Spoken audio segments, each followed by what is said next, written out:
स्वागत है आप सबका।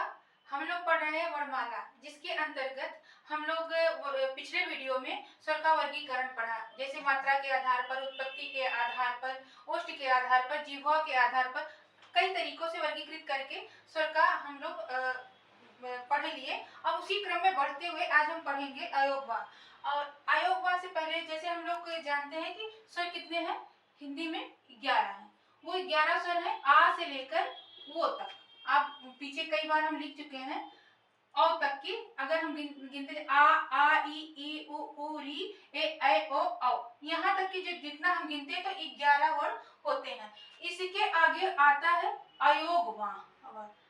इसके आगे आता है अंक और आहा, जिसको हमने बताया था इन दोनों वर्णों को अयोगवा वर्ण कहते हैं। इन दोनों वर्णों को अयोगवा वर्ण कहते हैं। अयोग वाह वर्ण कहते हैं। इसको का अर्थ होता है नहीं, और योग का होता है गुण, और वाह का अर्थ होता है निर्वाह करना।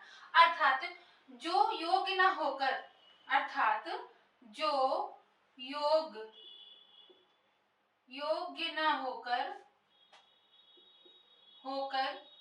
भी निर्वाह करे।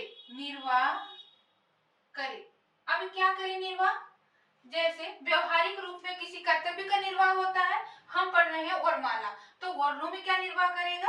अर्थात जैसे कोई अंक और आहा जो वर्ण है ये योग्य नहीं है, फिर भी ये शब्दों का निर्वाह करता है। वर्णमाला में शब्दों के निर्माण में महत्वपूर्ण भूमिका निभाता है, इसलिए इसे कहा जाता है योग्य न होकर भी ये निर्वाह करता है।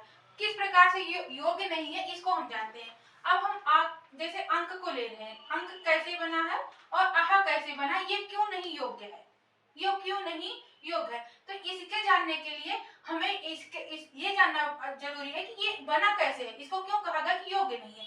तो ये इसको हम जानते हैं। अभी लिखिएगा नहीं, अभी यहाँ से नोट मत बनाइएगा, पूरा समझ लीजिएगा। जब हम परिभाषा लिखाएंगे फिर अपने नोट्स में नोट करिएगा आप लोग। आ को जब हम देखते हैं, इसको टुकड़े में करते हैं, इसको हम तोड़ते हैं, तो ये आ जो है, अंक जो है, ये आ और का के योग से बना।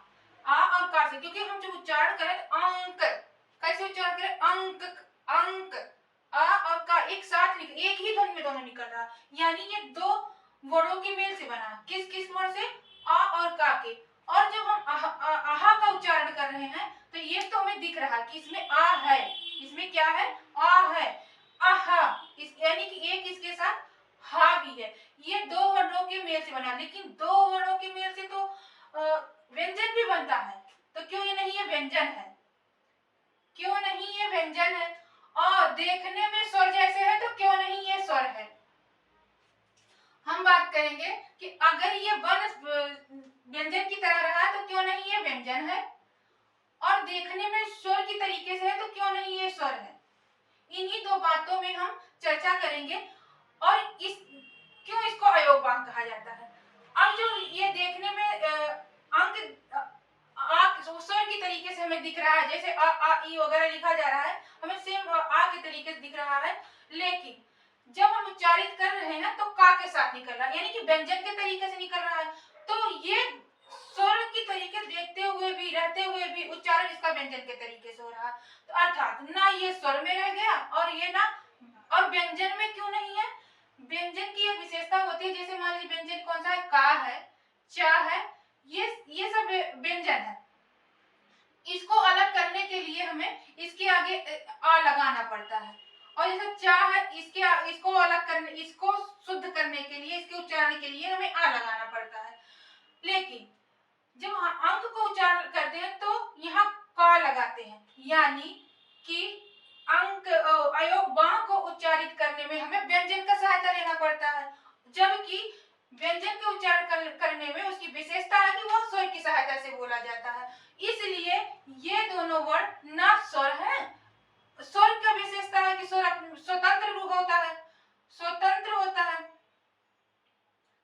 होता है स्वर, और ये इसके स्वर की सहायता से बोला जाता है। तो ये स्वतंत्र भी नहीं है, और ये व्यंजन की तरीके से स्वर का सहायता ना लेकर व्यंजन का सहायता ले रहा, तो इसका कार्य भी व्यंजन की तरीके से नहीं, यानी कि दोनों में इसकी गणना नहीं हो रहा है। इसीलिए इसको दोनों स्वर से भी और व्यंजन से भी दोनों जगह से योग्य नहीं घोषित किया, अयोग कर दिया गया। स्वर के विद्वानों ने स्वर से इनको निकाल कर स्वर के पीछे और व्यंजन के आगे इनको वर्णमाला में रखा है। अब हम इस पे परिभाषा लिखते हैं कि कैसे जिन वर्णों की गणना ना स्वर में हो और ना व्यंजन, ना स्वर में हो ना व्यंजन वर्ण में हो, क्योंकि स्वर स्वतंत्र उच्चरित होते हैं, और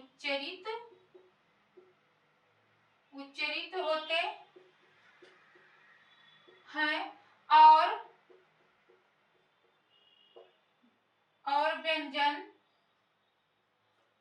स्वर की सहायता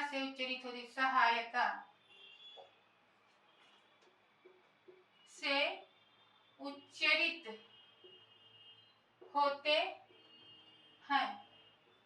जिन वर्णों की गणना न स्वर में हो और न व्यंजन वर्ण में हो, क्योंकि स्वर स्वतंत्र उच्चरित होते हैं और व्यंजन स्वर की सहायता से उच्चरित होते हैं, कि अयोग वाह वर्ण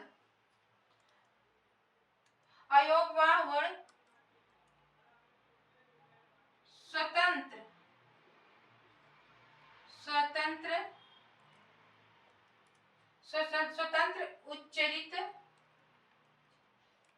उच्चरित न होकर व्यंजन की सहायता से उच्चरित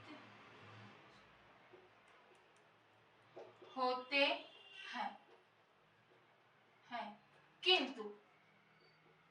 किंतु शब्द निर्माण में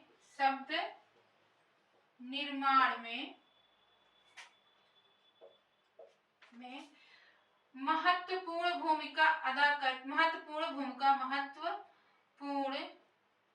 भूमिका निभाते हैं। वे अयोगवाह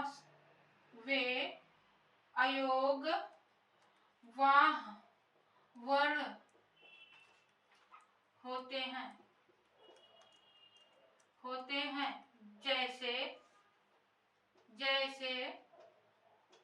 जैसे हम कह रहे हैं अंगद, अंगूर, अंग, अम्ब, अम्बा। ये तमाम वर्ड हैं जो अंक से शुरू होते हैं और आहा से होगा प्रातः काल,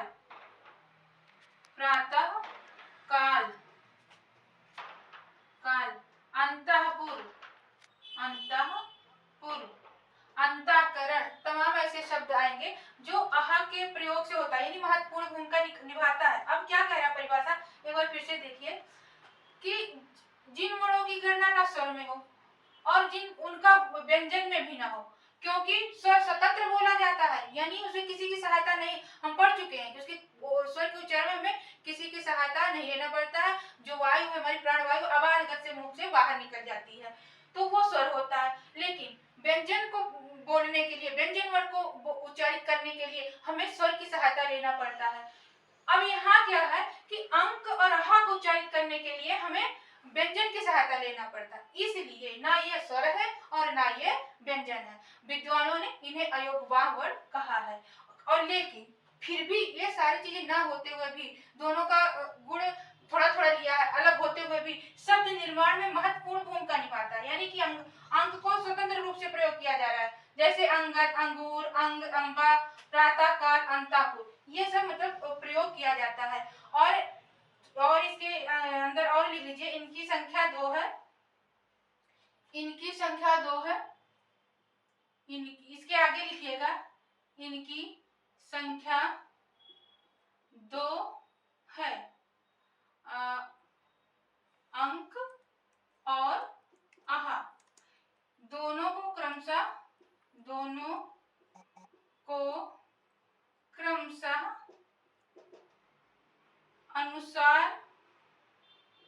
अनुस्वार और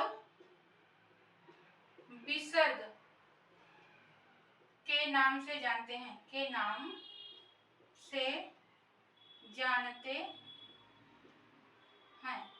अब हम एक एक करके अनुसार को देखेंगे और विसर्ग को देखेंगे। अब हम जानते हैं अनुसार को।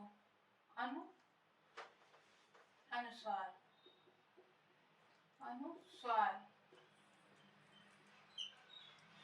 यह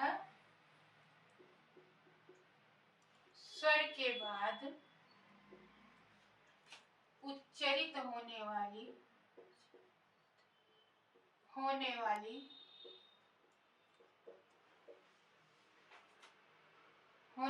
ध्वनि है।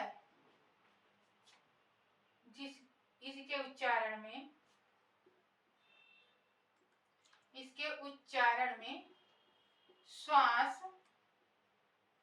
केवल नाक से निकलती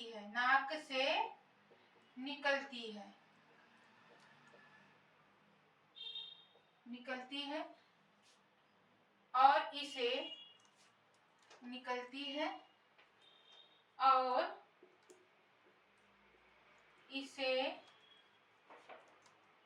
इसे स्वर के ऊपर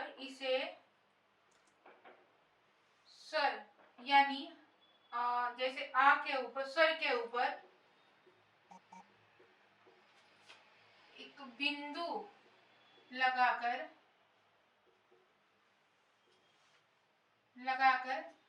चिन्हित किया जाता है।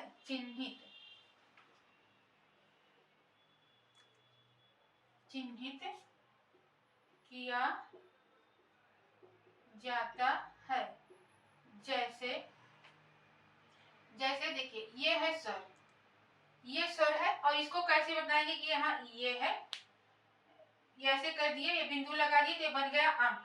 या कहीं भी हमें अगर अनुसार का चिन्ह लगाना है तो हम बिंदु यानी किसी भी वर्ण के ऊपर हम बिंदु लगा के इसे अंकित कर देते हैं, इसे चिन्हित कर देते हैं कि यहाँ पर अनुसार वर्ण है। अब देखते हैं विसर्ग। ये दीर्घ स्वर निकालती है। यह स्वर के बाद उच्चारित होने वाली ध्वनि है। इसके उच्चारण में श्वास केवल नाक से निकलती है और इसे स्वर के ऊपर ये वाला चिन्ह यानी बिंदु लगाकर चिन्हित किया जाता है। जैसे आ के ऊपर ऐसे बिंदी लगा है, ये अंक है। और अब देखते हैं कि विसर्ग क्या है। अब हम ये है अनुसार और ये है विसर्ग। ये स्वर के बाद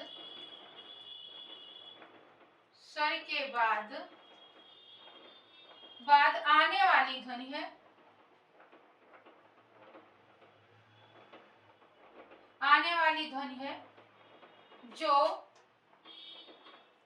जो मुख से हा वर्ण के उच्चारण के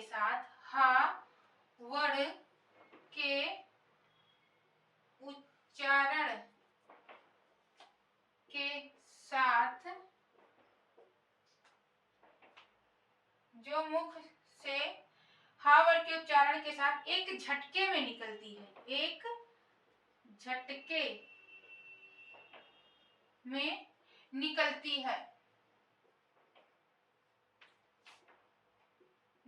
है। जैसे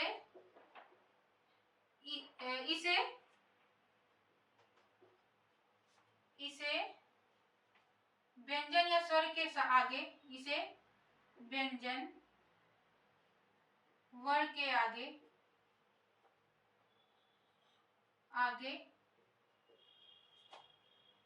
ये बिंदु लगाकर डबल इस तरीके से चिन्हित किया जाता है।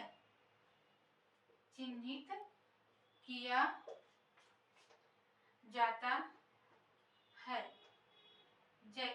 जैसे अब देखिए यहाँ अ है, इसके आगे ऐसे लगा दिए, तो ये क्या है, विसर्ग है। तो विसर्ग का चिन्ह कौन सा है, ये है, और अंक का चिन्ह ये है। बस ये दोनों चिन्ह जहां मिले आप इसको विसर्ग अनुसार मानिएगा और इसे विसर्ग मानिएगा। एक चीज इसमें नोट करके और लिख लीजिएगा विसर्ग में, कि विसर्ग का प्रयोग, ये विसर्ग में लिखिएगा, विसर्ग का प्रयोग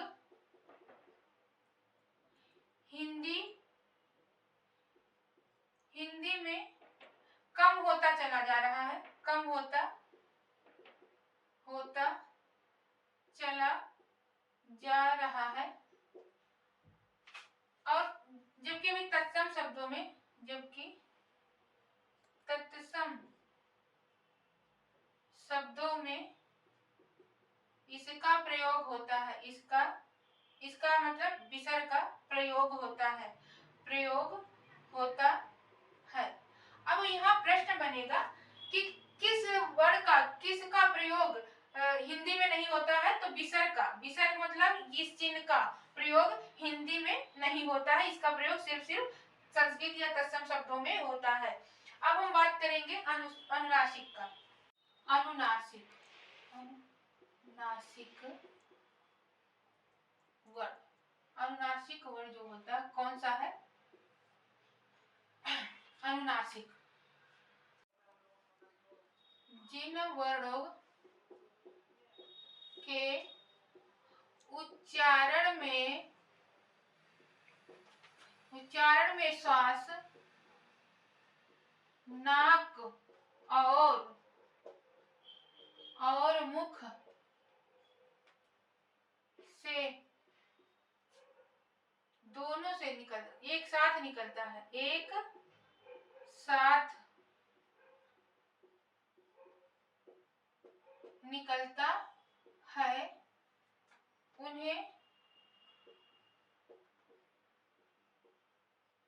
अनुनासिक वर्ण कहते हैं। इसे चिन्हित करने के लिए जिन वर्णों के उच्चारण में श्वास नाक और मुख से एक साथ निकलता है उन्हें अनुनासिक वर्ण कहते हैं। इसे उच्चारित करने के लिए चंद्र बिंदु लगा देते हैं उस वर्ण के ऊपर। इसे चिन्हित करने के लिए यानी अनुनासिकता दर्शाने के लिए लिख लेते हैं अनुनासिकता,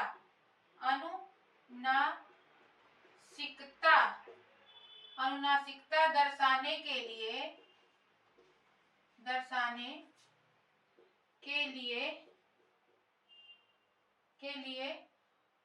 वर्ण के ऊपर यानी शिरोरेखा पर ऊपर चंद्र बिंदु का चिन्ह लगा दिया जाता है। चंद्र बिंदु ऐसे चिन्ह बना लीजिए या लिख भी लीजिए, चंद्र बिंदु। चंद्र बिंदु कैसे बनता है, ऐसे रहेगा, इसके ऊपर ऐसे चंद्र बिंदु का चिन्ह लगा देते हैं, चंद्र बिंदु लगा देते हैं, जैसे कैसे देखिए, कैसे वर्ड में देखते हैं, जैसे कहें गांव, पांव, दांत,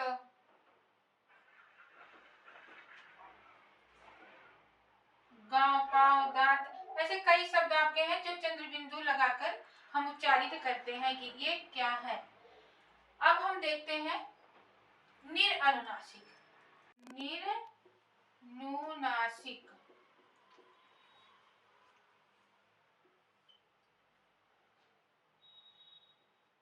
जिन वर्णों का उच्चारण केवल मुख से होता है, जिन वर्णों का उच्चारण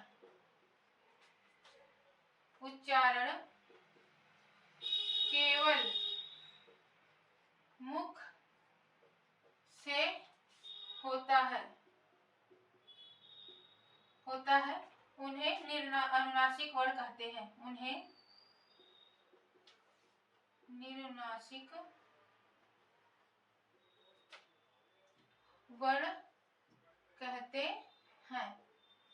जैसे लिख दिए बाट, एक बार में बोल देते हैं। इसमें मतलब हमको नाक का सहारा लेना पड़ता है और ना हमारी आवाज रुकती है, बल्कि आवाज गस से वो निकल जाती है। जैसे बाट, बाहर, का, जा, ये सारे वर्ड जो है ये अनुनासिक होते हैं। तो जैसे बाट हो गया, कहीं, कहीं, उगली, उगली, ये सारे चीज जो है, ये सारे वर्ड, सारे शब्द जो है ये निरनुनासिक है। अब दोनों में हम बड़ी कंफ्यूजन वाली बात होती है, अनुनासिक और निरनुनासिक को कैसे हम अलग करें, कैसे हम पहचाने कि अनुनासिक है ये निरनुनासिक है। यहाँ बहुत कंफ्यूजन वाली बात हो जाती है। तो आइए हम देखते हैं कि दोनों में कैसे अंतर करते हैं। जैसे हम यहाँ लिखे अनुनासिक, दोनों में अंतर देख लेते हैं। अनुनासिक, अनुनासिक यहाँ लिखे हैं, और निरनुनासिक में क्या अंतर है? निरनुनासिक में अंतर क्या है? इन दोनों में देखते हैं अंतर क्या है। दो एक वर्ड देख लेते हैं। जैसे कहे पांव और हम कहते हैं पाव, इसका अर्थ होता है, हमने दो वर्ड बोला है, एक अनुनासिक है एक निरनुनासिक है। तो जब हम पांव बोलते हैं तो इसका अर्थ हो जाता है पैर, और जब पाव बोलते हैं तो एक पाव यानी 1 किलो का चौथाई भाग, जिसे हम एक पाव कहते हैं, 250 ग्राम को एक पाव, इस पाव का अर्थ एक पाव, वो वाला पाव बोलते हैं, ये निरनुनासिक है। एक पाव मतलब होता है 250 ग्राम को जो हम एक साथ में बोल देते एक पाव, ये इसको दर्शा रहा है, ये 250 ग्राम को दर्शा रहा है, ये पाव को, और ये पाव पैर को दर्शा रहा है। दूसरा एक और शब्द देख लेते हैं, कहीं। ये कहीं पे जब यहाँ बिंदी लगा होता है तो इसका अर्थ होता है कहीं, किसी जगह, इसका अर्थ होगा किसी जगह, कहीं पर। ये अगर बिंदी लगा है यहाँ पर तो अनुनासिक वर्ण है, लेकिन अगर कह दिया गया कहीं, कहीं, इसका अर्थ हो जाएगा कहना, कहना। अब देखिए, केवल एक बिंदी से ही दोनों के अर्थ में अंतर हो जाता है। और एक चीज कह लेते हैं, एक शब्द है उंगली, उंगली, इसका अर्थ होगा उंगली, हाथ की उंगलियों की बात, उंगली की ही बात कर रही है, ये उंगली की बात। और जब इसे निरनुनासिक में प्रयोग करते तो उगली, उगली, उगली मतलब उगल दी, उगल दी, ये अर्थ निकला। अब देखिए, सिर्फ ये बिंदु का ही प्रयोग करते। एक चीज और है, निरनुनासिक में अगर इसमें एक चीज और लिख लीजिए, एक लाइन नोट करके लिखिएगा यहाँ, कि अगर किसी वर्ड में अनुनासिक में लिखेगा, किसी शब्द में किसी वर्ड पर पहले से ही स्वर की मात्रा लगा है, स्वर की मात्रा लगा है, तो स्थान अभाव के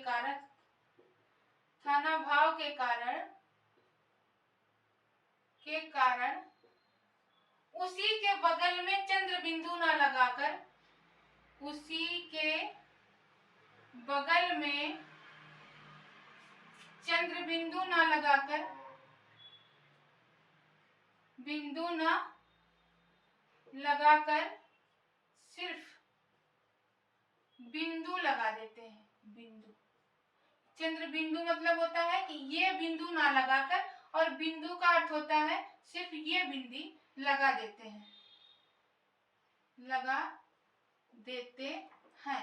इसका भी उदाहरण यहाँ देख लिए हैं। जैसे यहाँ जगह थी तो यहाँ चंद्र बिंदु लग गया है, यहाँ जगह थी यहाँ भी चंद्र बिंदु लग गया, लेकिन हा वर्ड पे पहले से ई की मात्रा लगा हुआ है, इसलिए यहाँ पर एक बिंदी ही लगाकर ये दर्शाया गया कि यहाँ पर चंद्र बिंदु है। जैसे हम एक शब्द बोलते हैं है, तो यहाँ पे ये चंद्र बिंदु होती, लेकिन पहले से इसमें आई की मात्रा है, इसलिए यहाँ पे सिर्फ एक बिंदी लगा देते हैं।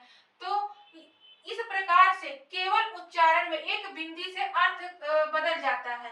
अब हम इसी क्रम में बढ़ते हुए स्वर का एक और देखेंगे, जैसे आगत वर्ण को। आगत वर्ण, अब हम देखते हैं आगत वर्ण। आगत वर्ण, आगत वर्ण कौन सा है? आ मतलब आया हुआ, और आ मतलब आ गया है, गत माने आना, वर्ण मतलब अक्षर होता है। तो जो आया हुआ है, कहीं से आया हुआ, जिन वर्णों को मतलब दूसरे भाषा से अपने भाषा में ग्रहण किया गया है, उन्हें आगत वर्ण कहते हैं। परिभाषा लिखिए, जिन वर्णों को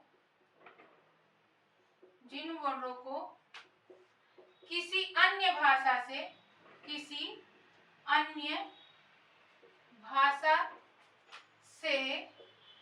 अपने भाषा में ले लिया जाता है या प्रयोग किया जाता है, भाषा में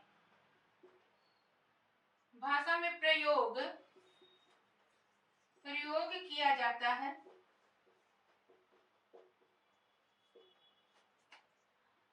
उन्हें आगत वर्ण कहते हैं।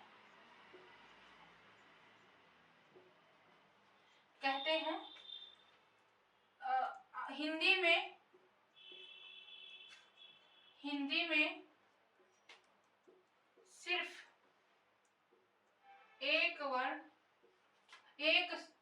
में सिर्फ एक स्वर वर्ण आगत है। वो कौन सा है? जैसे आ करके इसका उच्चारण आ के तरीके आ से होता है, और इसका प्रयोग जैसे और इसका प्रयोग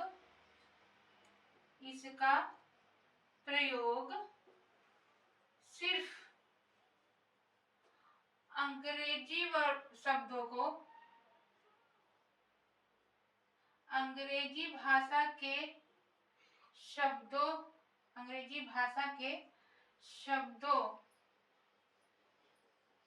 शब्दों के उच्चारण में किया जाता है।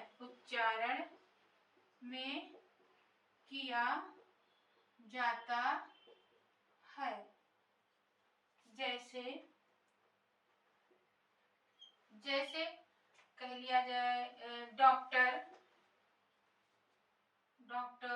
कॉपी, ऑफिस और एक हॉस्पिटल।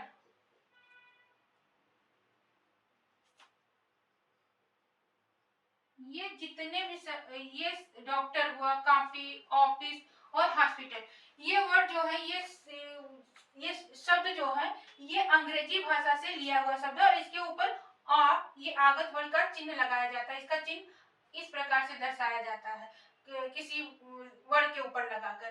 तो सिर्फ एक ही वर्ण है।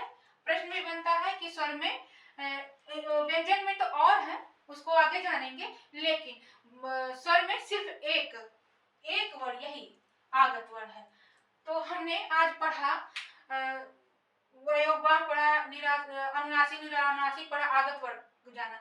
लगभग स्वर एक अच्छे तरीके से हम लोग विस्तृत रूप से चर्चा कर लिए हैं और पढ़ लिए हैं। आप लोग शुरू से सारे वीडियो को देखते हुए और क्रम से नोट बनाते हुए आइएगा, पढ़िएगा, चिंतन करिएगा, मनन करिएगा। फिर भी अगर आप सबको कोई भी डाउट रह जाता है, कहीं भी कोई चीज समझ में नहीं आती है, तो कमेंट बॉक्स में जरूर बताइए, और अगले वीडियो में उसका फिर सॉल्यूशन बताया जाएगा आपको। धन्यवाद।